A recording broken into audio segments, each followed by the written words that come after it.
বিশেষ করে আমলাদের মধ্যে অনেকেই, সব আমলা না, আমলাদের মধ্যে অনেকেই যে এলএনজির সাথে রিলেটেড সে গভর্নমেন্টকে পুশ করার চেষ্টা করে এলএনজি কিভাবে আমাদের দেশে হচ্ছে এনার্জি সংকট নিরসনে সহায়তা করবে। কারণ এলএনজি কোম্পানিগুলো তারা ইম্পোর্ট করে, মানে হচ্ছে ইনভেস্ট করে, এবং দেখা যায় রিটায়ারমেন্টের পরে দেখা যায় ওই আমলা ওই এলএনজি কোম্পানির কোনো একটা অ্যাডভাইজরি হচ্ছে চাকরি বাকরি করে বা কোনো একটা পোস্টে যায়। আবার যে হচ্ছে এইচএফও নিয়ে কাজ করে সে দেখা যায় গভর্নমেন্টকে পুশ করে, পলিসিতে পুশ করে যে আমাদের হেভি ফুয়েল অয়েলগুলো যদি আমরা ইম্পোর্ট করি বেশি বেশি, সেটা কিভাবে আমাদের এনার্জি ক্রাইসিসকে সলভ করবে। আমাদের দেখা যায় যে ডিজেল নিয়ে কাজ করে সে গভর্নমেন্টকে পুশ করে কেমনি ডিজেলকে হচ্ছে আপনার যদি গভর্নমেন্ট ডিজেল বিভিন্ন জায়গা থেকে কিনে, স্পট মার্কেট থেকে কিনে, এখানে দেখা যায় গভর্নমেন্টের মধ্যেই অনেকগুলো হচ্ছে এজেন্ট আছে, মানে গভর্নমেন্টের অনেক আমলার হচ্ছে বিভিন্ন কোম্পানির এজেন্ট হিসেবে হচ্ছে এখানে পারপাস সার্ভ করে।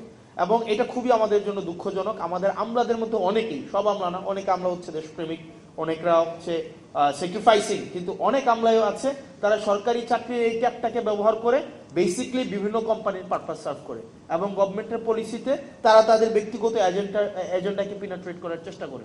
তো সেই জায়গা থেকে আমরা যদি এনার্জিতে ডিপেন্ডেন্ট হইতে চাই, আমাদের বিভিন্ন স্টেক হোল্ডারদেরকে নিয়ে আমাদের অবশ্যই আমাদেরকে রিনিউয়েবলসের মধ্যে যাইতে হবে। রিনিউয়েবলসের মধ্যে যদি আমরা যাইতে পারি তাইলে হচ্ছে আমরা যদি এটাকে ডাইভার্সিফাই করতে পারি, আমাদের অ্যাটলিস্ট 7 গিগাওয়াট থেকে 9 গিগাওয়াটে আমরা যদি এটাকে আপলিফট করতে পারি, তাইলে আমাদের যেই মানে ইন জেনারেল যে ডিমান্ড আমাদের প্রত্যেক বছর থাকে এটাকে আমাদের মিট করা অনেক বেশি সহজ হবে।